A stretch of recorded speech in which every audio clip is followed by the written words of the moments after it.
नमस्कार, मैं हूं आपके साथ रोहित। जिस बीजेपी ने वरुण गांधी को मान सम्मान दिया, उन्हें 3 बार सांसद बनाया, उनकी मां मेनका गांधी को भी सांसद के साथ साथ खुद पीएम मोदी ने अपने मंत्रिमंडल में जगह दी, वही वरुण गांधी आजकल पिछले कई महीनों से बीजेपी के खिलाफ ही बयानबाजी करने में लगे हुए हैं। योगी सरकार के फैसलों पर कई बार सवाल उठा चुके बीजेपी सांसद वरुण गांधी पर अब तो सपा उम्मीदवार के लिए वोट मांगने के भी गंभीर आरोप लग रहे हैं।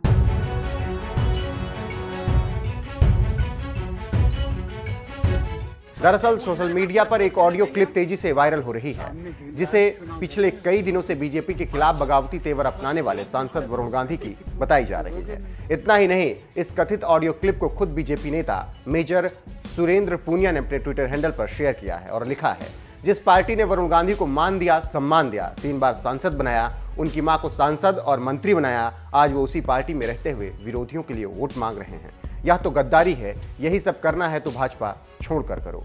बीजेपी नेता मेजर सुरेंद्र पूनिया ने जो ऑडियो क्लिप शेयर की है, इसमें सांसद वरुण गांधी पीलीभीत जिले में आने वाली बरखेड़ा विधानसभा क्षेत्र से भारतीय जनता पार्टी के उम्मीदवार स्वामी प्रवक्तानंद की कड़े शब्दों में आलोचना कर रहे हैं। जिला पंचायत चुनाव के दौरान स्वामी प्रवक्तानंद पर मोटी रकम लेने व बिकने का आरोप लगाया है। साथ ही समाजवादी पार्टी के उम्मीदवार हेमराज वर्मा के पक्ष में वोट डालने की बात कही है। आप भी सुनिए सोशल मीडिया पर वायरल कथित वीडियो। तो सर जी क्या कर रहे हो? बोलो तो सही। Hello hello. हाँ जी मिला सर। नमस्ते सर, ये पूछना कर फिर वोट किसे देंगे हम? तो सामने हेमराज चुनाव लड़ रहा है, उसको दे दो। अच्छा, बस एक किसका दोगे? गधे की पूंछ में तो दोगे नहीं। ठीक ठीक ठीक, समझ गए। जो चुनाव लड़ रहे हैं उन्हीं में से दोगे ना। जी सर, वही तो बात है। हाँ, नहीं तो दे दो उसको। वो मेरे सामने चुनाव लड़ा, लेकिन कम से कम वो गद्दार तो नहीं है। वही तो बात है सर। हाँ, गद्दार नहीं है, लेकिन उसका दिल साफ है। हाँ। भले वो मेरे से चुनाव लड़ा हो, ये सब तो राजनीति चलती रहती। कम से कम उसने मेरे थाल में खा के मेरे ऊपर थूका तो नहीं। थूका नहीं।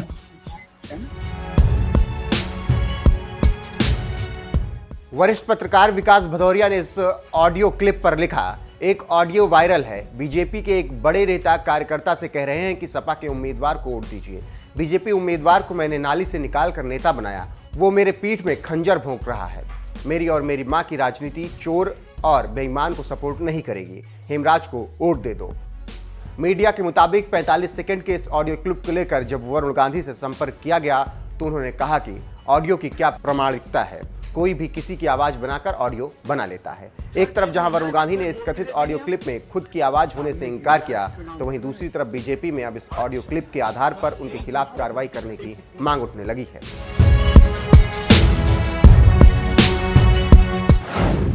कौन है हेमराज वर्मा?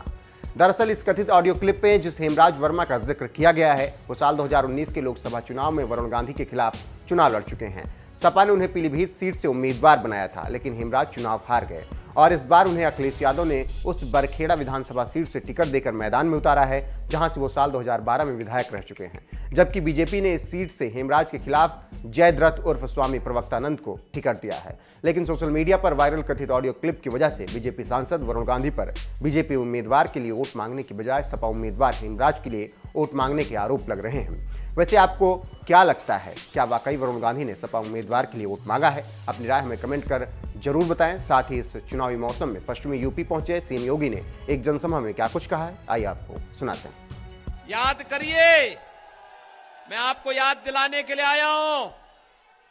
भाइयों बहनों, 2013 में जब मुजफ्फरनगर का दंगा हुआ था और सचिन और गौरव नाम के 2 जाट युवकों की निर्मम हत्या हुई थी, लखनऊ वाला जो लड़का है ना, इस सत्ता में था और तब हत्या करवा रहा था,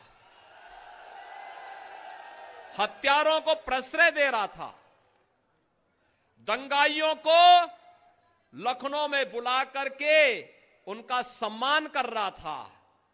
और भारतीय जनता पार्टी का कार्यकर्ता जो उन दंगाइयों के खिलाफ आलो आवाज उठा रहा था, उन भारतीय जनता पार्टी के कार्यकर्ताओं के खिलाफ, व्यापारियों के खिलाफ झूठे मुकदमे दर्ज करके उन्हें जेलों के अंदर बंद किया जा रहा था। और दिल्ली वाला लड़का तमाशा बना के तब भी कहता था, अरे दंगाइयों के खिलाफ ज्यादा कार्रवाई नहीं होनी चाहिए, उनका बचाव तब भी कर रहे थे। एक बार फिर से ये लोग अपने एक नए कवर के साथ आपके बीच में फिर आ रहे हैं। माल तो वही है, लिफाफा नया है। माल तो वही पुराना सड़ा गला माल है। जिसने असुरक्षा दी, जिसने दंगा दिया, जिसने माफिया दिए, और आज भी कहते हैं, कह रहे आने दीजिए सरकार। हमने कहा कभी नहीं हो रही, कवायद के दिन तक भी तुम्हारी जो है, कयामत के दिन तक भी तुम्हारा ये सपना साकार नहीं होने वाला है, ये मान करके चल लो। लेकिन ये देख लो, 10 मार्च के बाद ये पूरी गर्मी शांत करवा देंगे।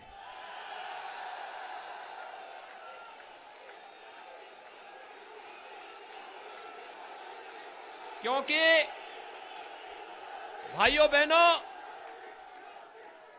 मैंने इसीलिए कहा क्योंकि हम एक तरफ विकास करेंगे,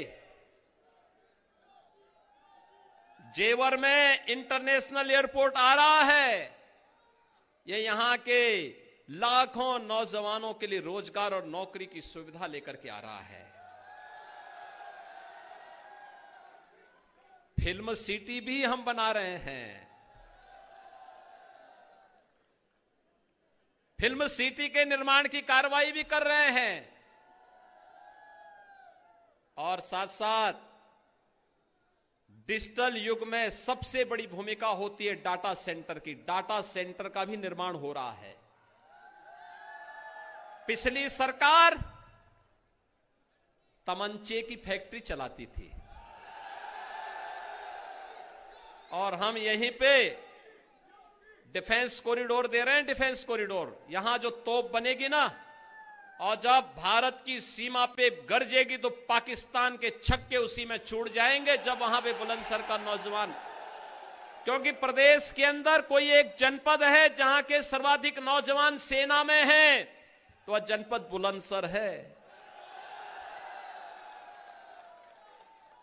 तो डिफेंस कॉरिडोर हम बना रहे हैं।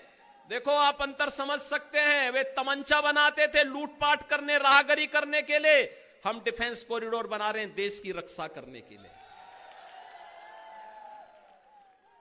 और हमने कहा भी देखो, विकास भी कराएंगे, लेकिन बुलडोजर रुकेगा नहीं। माफिया के ऊपर बुलडोजर चलता रहेगा। दंगाइयों के फोटो फिर से लगाएंगे चौराहे चौराहे पर, और नोटिस जाएगी कि तुमने इतने साल पहले दंगा किया था, अब बेटा समय आ गया, इसकी भरपाई भी कर लो। और इसलिए भाइयों बहनों, एक तरफ विकास है, और विकास के साथ साथ माफिया के खिलाफ बुलडोजर भी है। ये वही चला सकता है जिसमें दम होगा।